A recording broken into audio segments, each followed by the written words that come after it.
Buenas noches. Hoy me dirigiré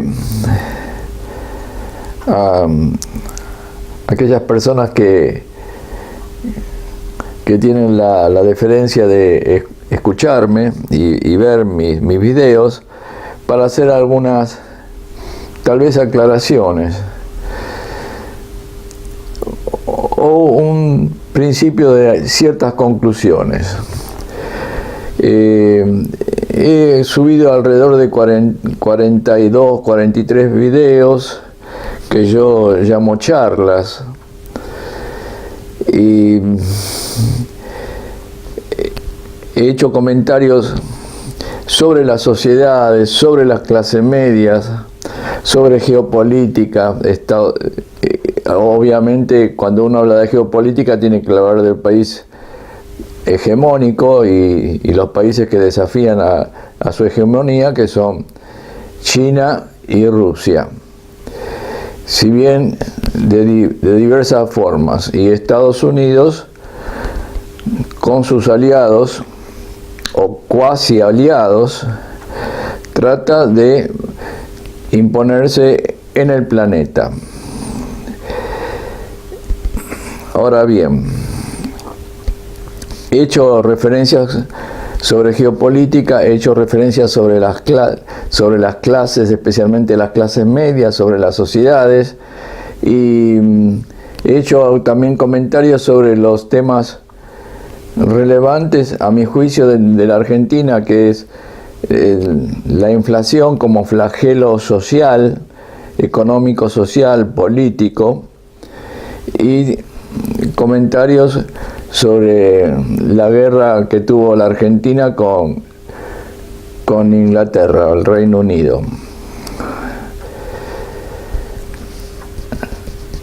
Ahora, quisiera hacer algunos comentarios un tanto personales, porque me he atrevido, en cierta forma, a hacer público mis comentarios.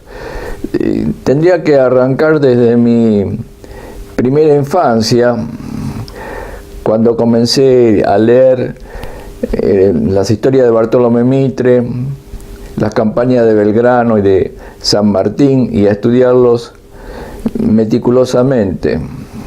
Allá cuando tenía 12 años, por 1952, también en esa época comencé a leer los libros de Winston Churchill sobre la Segunda Guerra Mundial.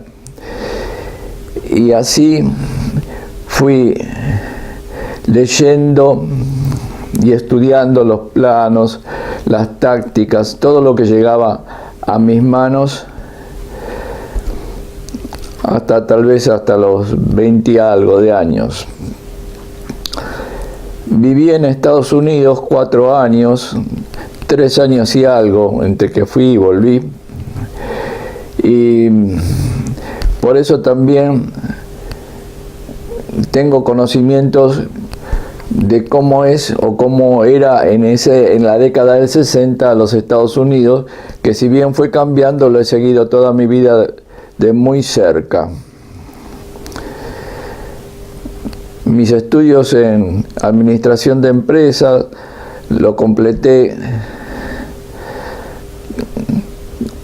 con comercio exterior, y posteriormente, alrededor de los 40 años, cursé durante 4 años en un instituto, en una universidad privada acá en Buenos Aires, dirigida por un general, en un instituto de estudios estratégicos, que me resultó realmente útil. A todo el lapso de este tiempo fui madurando mis ideas políticas, que eran oscilantes. Debo admitir que en mi adolescencia era prácticamente fanático de los Estados Unidos hasta que viví ahí, y sin embargo también mi visión sobre Estados Unidos empezó a cambiar, pero viendo el aspecto bueno de de esa sociedad, también los negativos.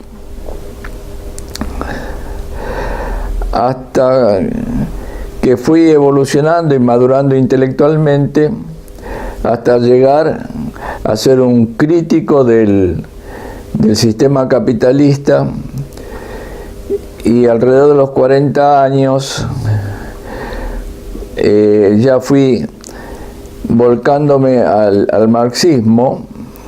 Desde el punto de vista intelectual nunca he tenido ningún tipo de participación política,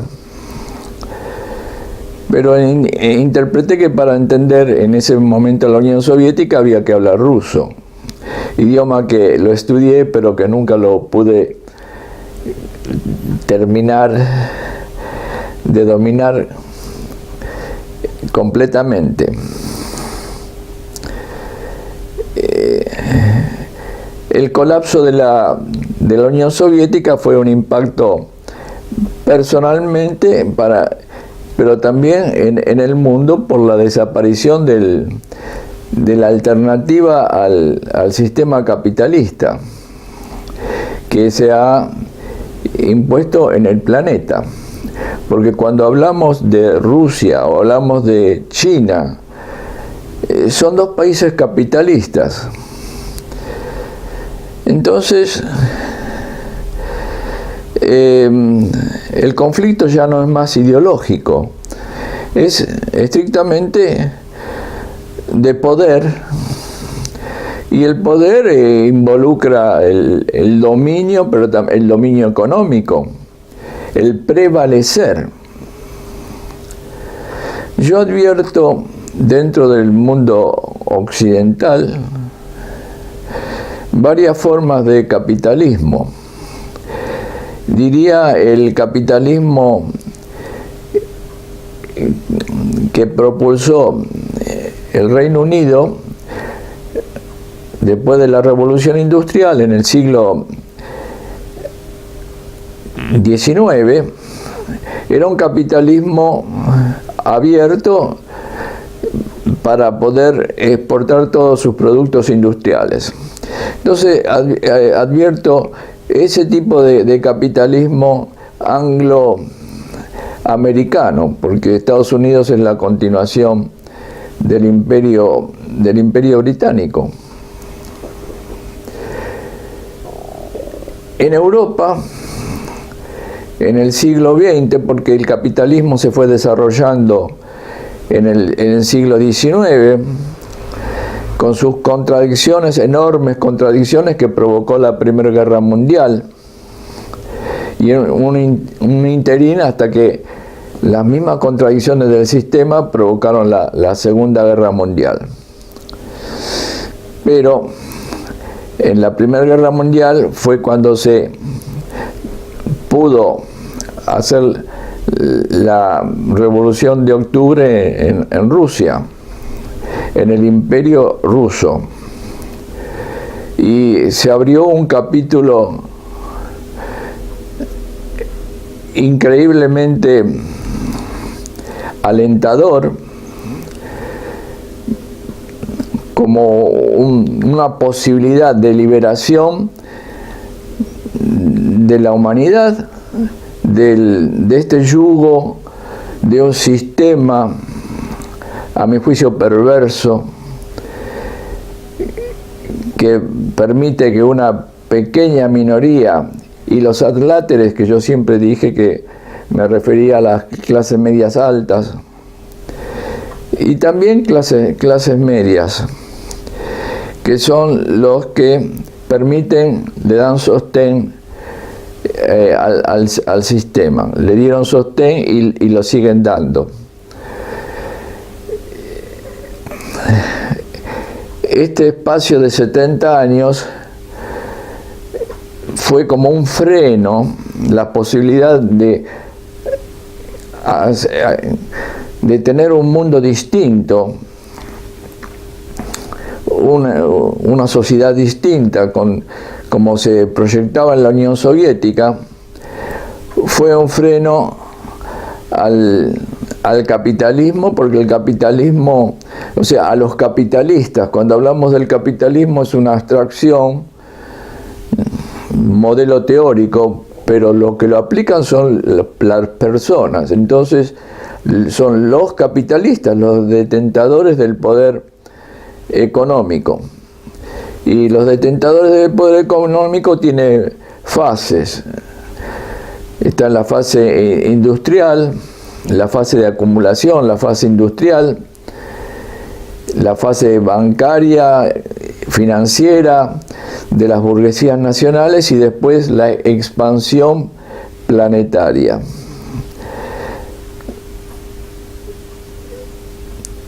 En el mundo en este momento estamos en la fase financiera del sistema capitalista, dominado por los grandes capitalistas, que en el mundo hay alrededor de 1.500, 2.000, que pasan de más de 1.000 millones de dólares cada uno.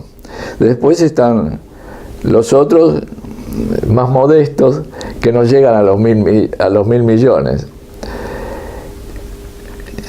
Entonces, es un sistema que también se devora a sí mismo y devora a los que participan en el sistema, porque el sistema es planetario. O sea, si bien hay un cierto nivel una cierta cantidad de personas, numerosas por cierto, tal vez alrededor de 1.000 millones, dentro de los 7.000 millones de habitantes del planeta, que tienen una vida realmente muy buena. Entonces, yo hice todo este tipo de análisis sin entrar en muchos detalles, porque esos son temas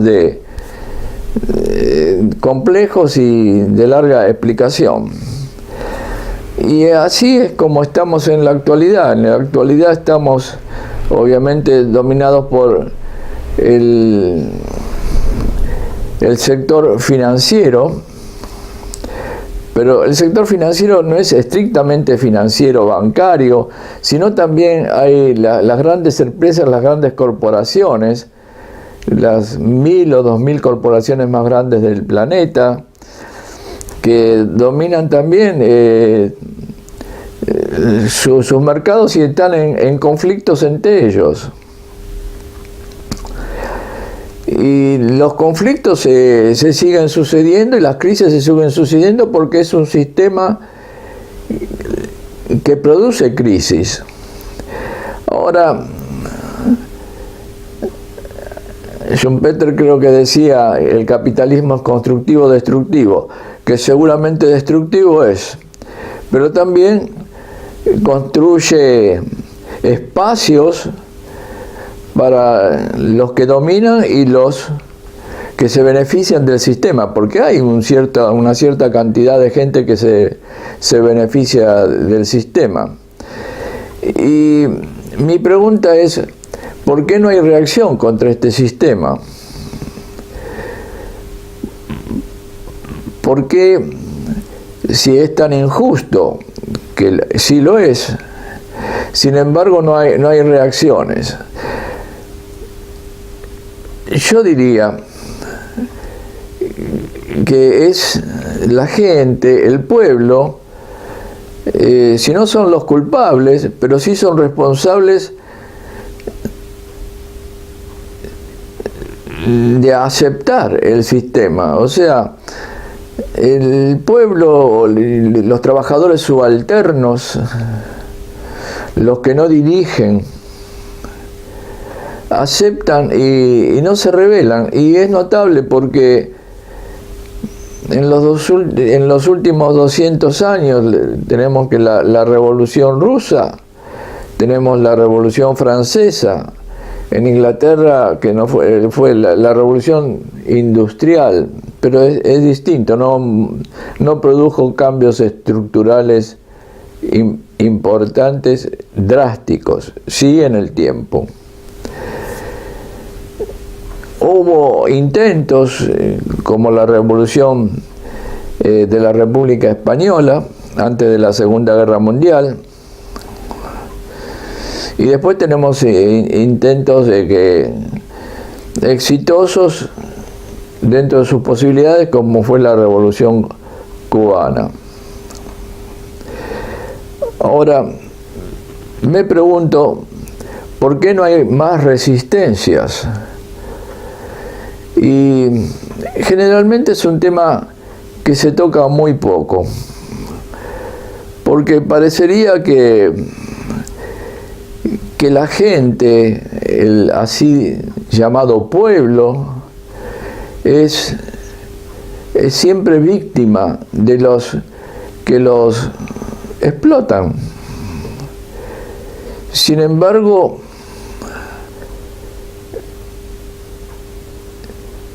si bien no son culpables, hay una responsabilidad colectiva en no resistirse.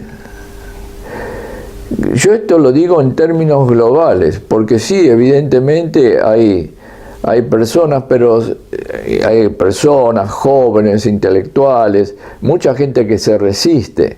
Pero cuando yo estoy tocando este tema, lo estoy tocando en términos globales.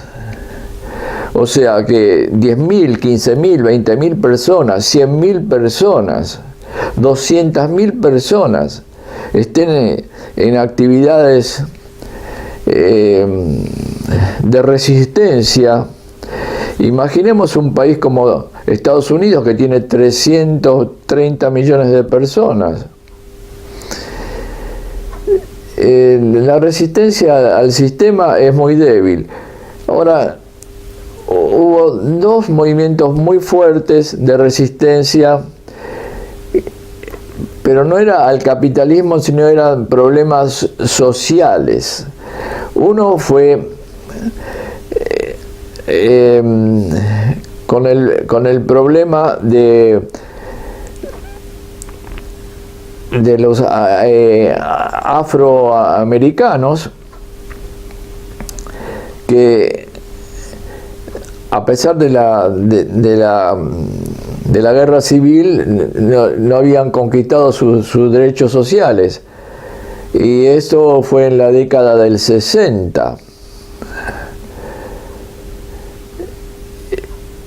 Y el otro fue la resistencia a la guerra de Vietnam. Ahora bien, estos dos sectores,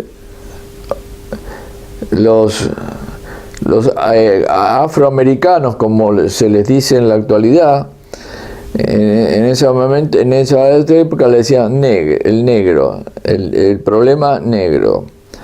Esa ya cayó en desuso y se dice afroamericanos. Parecería que fuera más suave ese tipo de denominación.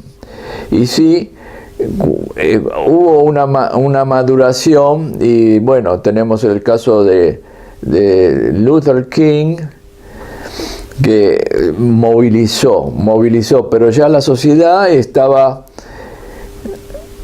madura para un tipo de resistencia, pero siempre dentro del contexto imperante como sociedad burguesa capitalista. Y el otro fue la resistencia a la guerra de Vietnam. Ahora, la resistencia a la guerra de Vietnam es el pueblo norteamericano tomó conciencia, y los jóvenes especialmente tomaron conciencia que sus vidas estaban en riesgo, porque se había instalado la conscripción, el draft. Yo personalmente también fui clasificado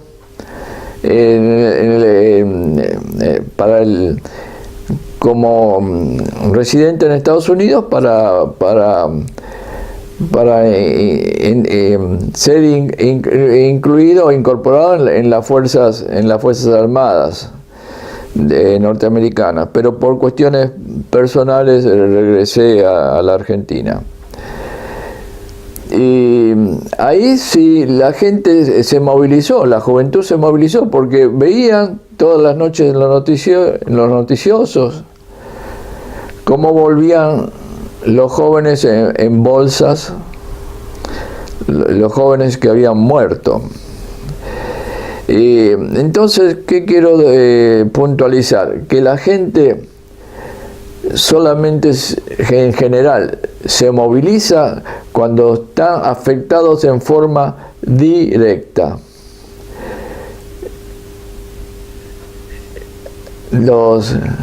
La población afroamericana se movilizaron.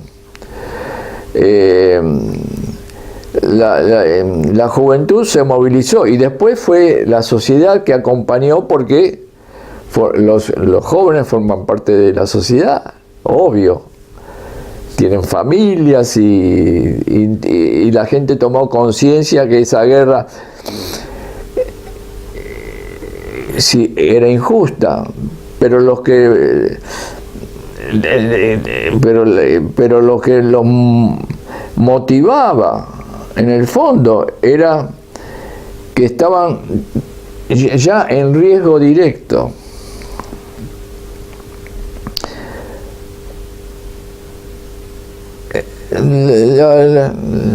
Las poblaciones, los pueblos, las personas, los grupos, los colectivos se mueven cuando están afectados directamente. Aquí en la Argentina, en el 2001, se movilizó la clase media especialmente, porque estuvieron afectados directamente con el corralito bancario impuesto por Domingo Cavallo y sus otros secuaces.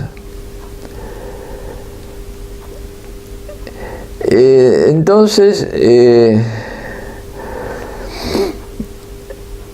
el motivo que me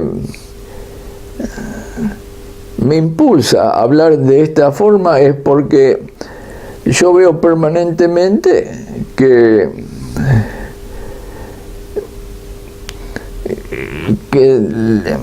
se hablan de los problemas puntuales, pero siempre como víctimas.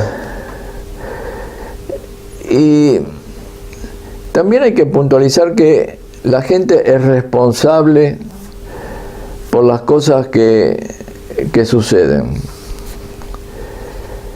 En el caso, por ejemplo, de la guerra que tuvo la Argentina con Inglaterra, que fue impuesta por una dictadura militar, pero de cualquier forma no se los juzgó.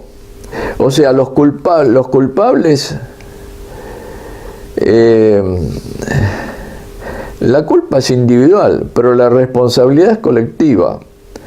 Y en ese caso puntual, la sociedad argentina no exigió contundentemente, rotundamente, el enjuiciamiento a los militares por la guerra de las Malvinas. Después se los enjuició por los temas de los derechos humanos, pero yo estoy hablando de la responsabilidad colectiva con respecto a la guerra. E incluso las Fuerzas Armadas mismas tampoco juzgaron a los responsables de la guerra y a los responsables de la conducción de la guerra. Entonces eso es un defecto muy grave de una sociedad que no exige la justicia y reparar los daños que hay culpables que los ocasionan. Con respecto a los temas geopolíticos, podemos establecer modelos, sistemas, decir qué piensan los actores, qué van a hacer los actores, y eso es muy difícil, pero la industria periodística tiene que movilizarse y todos los días tiene que producir noticias. y como las noticias son siempre dirigidas, es muy difícil saber cuál es la realidad de los sucesos. Estoy hablando siempre en términos geopolíticos. Lo mismo que en los conflictos que suceden en la actualidad, en el momento tenemos Siria, Afganistán, hay zonas en Pakistán, en la parte norte. Podemos tener una idea, aún las personas que siguen esto con minuciosidad, pero igualmente es muy difícil hacer predicciones, porque los datos fundamentales los tienen en los estados mayores, y los estados mayores no difunden su información, y tampoco difunden sus planes. Y en el caso de la actualidad, que tenemos el caso del ISIS o el Daesh, como quieran llamarlo, que ya es vox populi, que fue alentado y creado por la guerra de Irak, en las cuales Estados Unidos,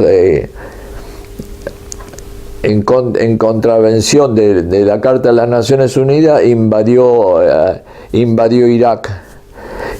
Bombardearon Libia, siempre en contradicción con las declaraciones de las Naciones Unidas.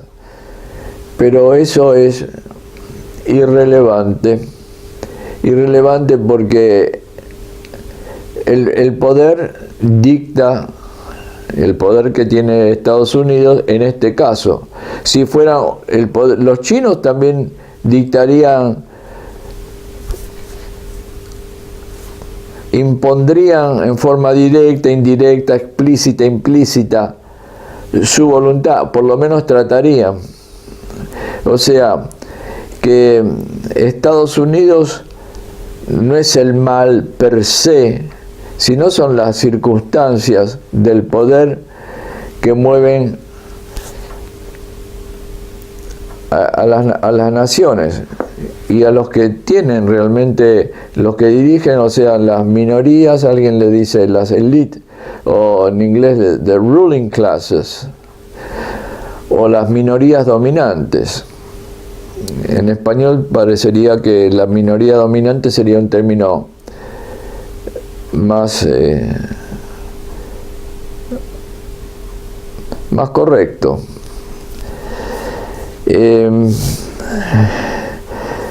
Entonces yo hoy lo que quería comentar era el estado de apatía de las personas, de los grupos humanos, de los pueblos,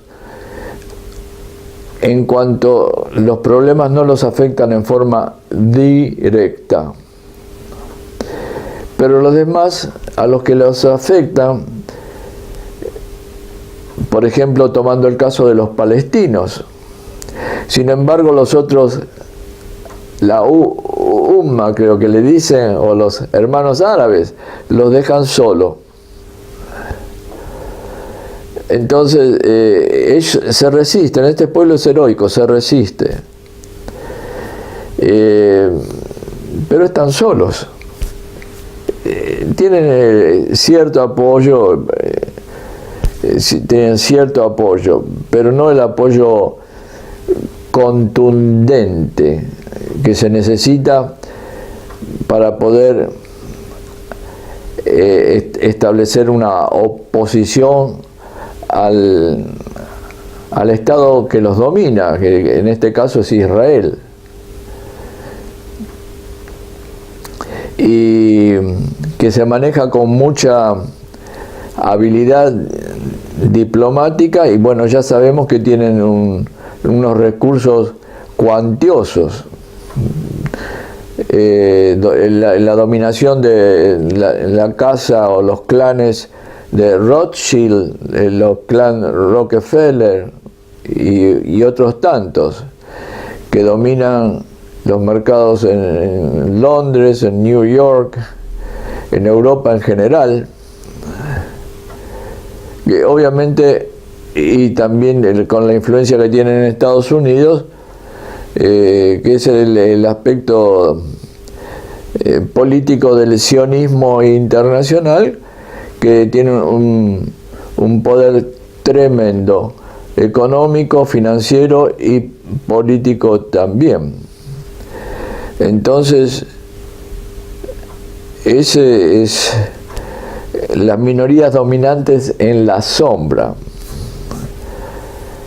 Pero estas son las minorías de las minorías. Y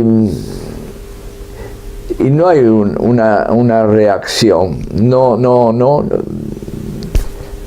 Yo no la veo.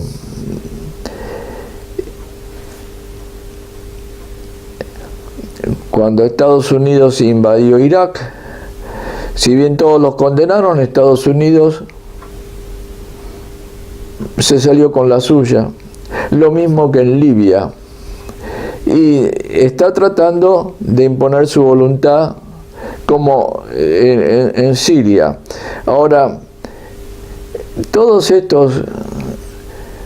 estas acciones no son mecánicas, son producto de los juegos políticos internos, o sea, de las minorías en conflicto, a veces dentro de un mismo estado. En el caso de Estados Unidos hay minorías en conflicto y minorías en cooperación, depende de las circunstancias. Entonces sí, ahí podemos establecer con cierta aproximación por dónde pueden venir los resultados.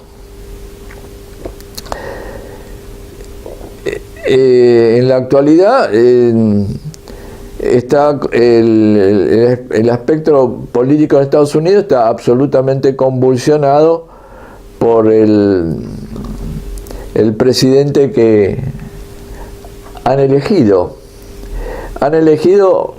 con menos votos, porque tienen el colegio electoral, que lo han hecho justamente para poder controlarse, lo que hicieron la Constitución en Estados Unidos. Y esto no lo tocan. En el fondo, los demócratas y los republicanos son dos caras distintas de la misma moneda, con sus variantes. Por supuesto que tienen variantes, porque es lo mismo que dos productos comerciales del mismo tipo. Tratan de identificarse de distintas formas y buscar sus mercados. Bueno, en política también eso se trata como un producto. Y así va el mundo. Tenemos más informaciones de tanto China como Rusia como Irán, que ahora siempre también los países dominantes siempre están como que defendiendo algo. Así hacían los romanos también. Invadían países, eran para defenderse. Suena bastante se aproxima mucho a la realidad actual. Estados Unidos está llenando la periferia de Rusia y China con bases, ya hace muchísimos años de esto. Se van actualizando. Las bases que se hablan de 1000 bases.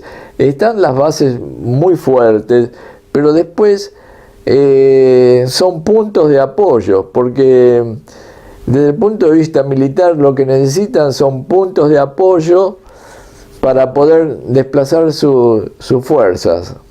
No las tienen absolutamente dispersas,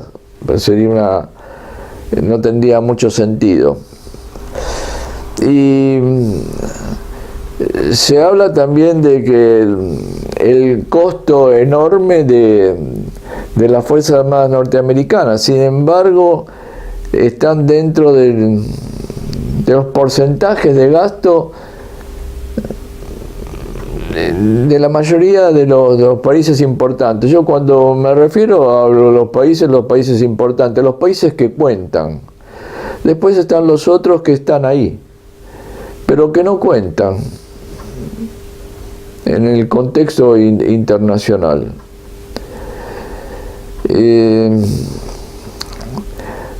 Y así están las cosas. En Europa, con la Unión Europea, que tiene sus propios problemas, pero en Europa, en la Unión Europea, cuenta Alemania, que es el factor crítico dentro de la Unión Europea. Y Alemania, dicho sea de paso, consiguió ubicarse en Europa de una forma mucho más beneficiosa para Alemania que después de las dos guerras mundiales, de las dos guerras que perdió que inició y perdió en el siglo XX.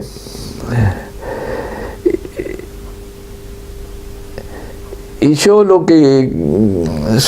haciendo un breve sumario, una breve conclusión, dentro del capitalismo, yo quería señalar el capitalismo abierto, que era beneficioso para el Imperio Británico y fue beneficioso para Estados Unidos hasta la década del 80 aproximadamente del siglo pasado. Y ahora tratan de hacer, no pueden hacer un sistema económico cerrado porque ya la expansión del sistema abierto es muy fuerte y además tiene muchos grandes intereses también en no cerrar el sistema. Pero hay matices similares a lo que pasó en España, en Italia básicamente. El capitalismo alemán con el nacionalsocialismo de Hitler era distinto, era un capitalismo nacional, pero apelaba la palabra socialismo tenía otro contexto, es un contexto más casi tribal, étnico. El capitalismo de Mussolini, el fascismo, era con raíces socialistas, pero después mutó y pasó a ser un capitalismo como se dio en la mayor parte de los países del tercer mundo, con minorías conservadoras populistas, o sea, con apelativos al pueblo subalterno. Y Gramsci hablaba sobre la hegemonía cultural. Y el otro más retrógrado fue el estilo capitalista de Franco, que era la parte, porque en Italia eran la parte industrial. En Alemania asimismo también eran los sectores grandes, sectores industriales. En España era más retrógrado, muy parecido al capitalismo de las colonias españolas, en las ex colonias españolas, los países de Sudamérica y Centroamérica. Y El caso de Brasil es distinto, porque Portugal fue en su momento, en el siglo XX y XIX, siempre como estuvo aliada con Estados Unidos, porque Portugal era como si fuera una isla dentro de la península ibérica. Y la colonia importante fue Brasil, pero después se extendió Portugal por África, llegando hasta Asia. Pero dentro del contexto también, si bien Portugal era más comercial, más abierto al comercio, al estilo inglés, no así el caso de España. Y bueno, en todos los países de habla española se dio ese fenómeno de la estructura básica española, retrógrada. En el caso de Brasil, también, si bien fue retrógrado, porque fue, dicho sea de paso, Brasil fue uno de los países que más se demoró en abolir la esclavitud. Sin embargo, ¿qué cuenta en la actualidad? Cuenta el espacio, los grandes países y la población. Y las minorías dominantes en Brasil, que fueron más proclives a la industrialización. Y Brasil en la actualidad tiene un rol industrial muy importante. Probablemente de los países de Iberoamérica, sin duda alguna, es el país hegemónico. En esta región no hay duda que Brasil va a ser el país referente en el contexto internacional. Ya lo es, no es que va a ser, ya lo es, forma parte del BRICS. La Argentina tal vez pueda ser un junior partner, tal vez. Eso se verá, porque se sigue fraccionando. De la Argentina no puedo agregar mucho más de lo que se dice en todos los aspectos, en todos los medios. Y en fin, esto es como está el mundo. Es una forma de guerra. Ahora es una nueva clasificación, una guerra híbrida.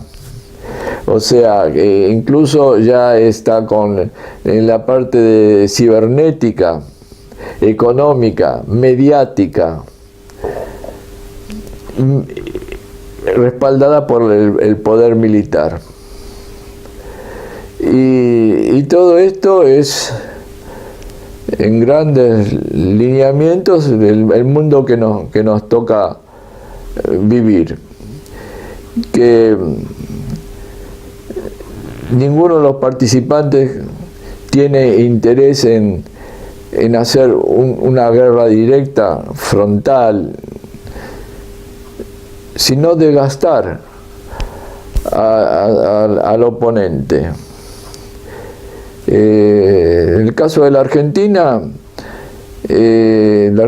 a mi juicio, tiene un solo enemigo potencial, que es Inglaterra.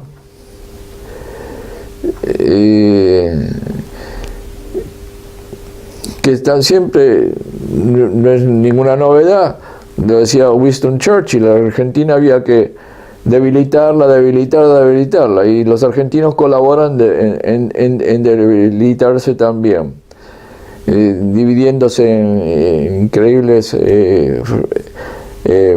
cantidad de partidos políticos sin una clara idea estratégica para posicionar al país y para el desarrollo aún dentro del sistema capitalista burgués que es el que domina el planeta y obviamente también en la Argentina. Y la alternativa al capitalismo, que es el socialismo, se perdió cuando la Unión Soviética capituló, colapsó, los términos que quieran poner, no existe. Y al no existir la Unión Soviética como potencia socialista, el socialismo entendido como real, el socialismo, no el capitalismo con una cara humana que le dicen socialista, porque si pensamos que Felipe González decía que era socialista, Zapatero decía que era socialista, Mitterrand decía que es socialista. ¿Cuántos socialistas? Bernie Sanders dice que es socialista. No, el socialismo es... La construcción del socialismo puede ser, podemos hablar en Cuba, podemos hablar el que se construyó en Vietnam, podemos hablar el que se construyó en China, en la Unión Soviética, en los países periféricos. Pero ese es el socialismo. El comunismo nunca se aplicó, el comunismo. Tal vez en los únicos lugares donde se aplicó el comunismo, yo diría que serían los kibbutz en Israel, que fue el socialismo ya realmente con matices cuasi comunistas, pero ya vemos que en Israel los kibbutz han cambiado muchísimo y también ya no tienen la importancia que tuvieron al principio de la fundación del Estado de Israel, que en su momento... Yo diría que, visto con una perspectiva desde lejos, sin considerar a los países árabes, de la injusticia, yo diría que en su momento como sociedad Israel, que podríamos decir que mutó de Atenas, los fundadores tal vez, que eran más socialistas, a Esparta, por poner un ejemplo. Es un país totalmente con ambiciones y militarizado. Pero también son todos temas de largos comentarios. Y así están las cosas.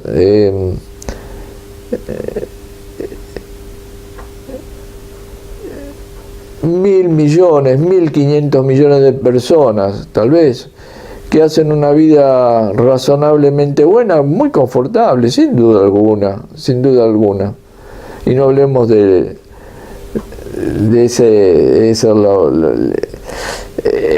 la minoría de la minoría, pero igual todo eso es un conjunto que satisfacen todas las necesidades, obvio decirlo. Pero hay otros 3.000, 4.000, 5.000 millones de personas que no tienen una vida razonable, y hay un cierto sector también muy grande que casi tienen vidas inhumanas. Pero ¿a quién le importa?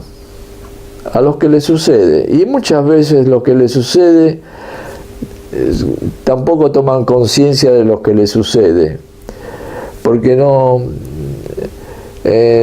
lamentablemente en su ignorancia no conocen otra cosa. Generaciones y generaciones de pobreza, de pobres en la India, en los países asiáticos, en los países africanos,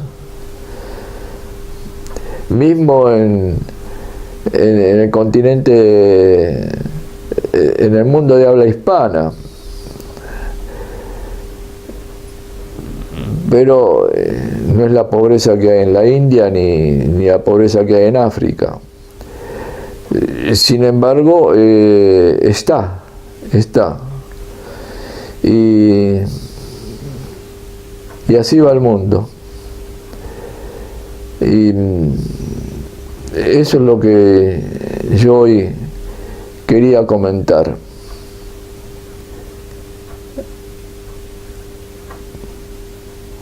Si habrán cambios, grandes cambios drásticos sociales, difícil predecir.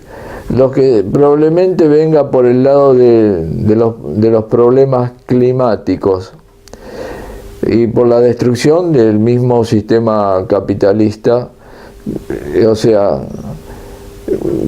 con la naturaleza y los bienes extractivos. Pero esos son problemas que no se van a resolver por la propia voluntad de los actores. Ya se ve las grandes dificultades para ponerse de acuerdo en pequeños cambios, muy pequeños cambios. Lo mismo que las grandes dificultades para ponerse los grandes países poderosos y ricos para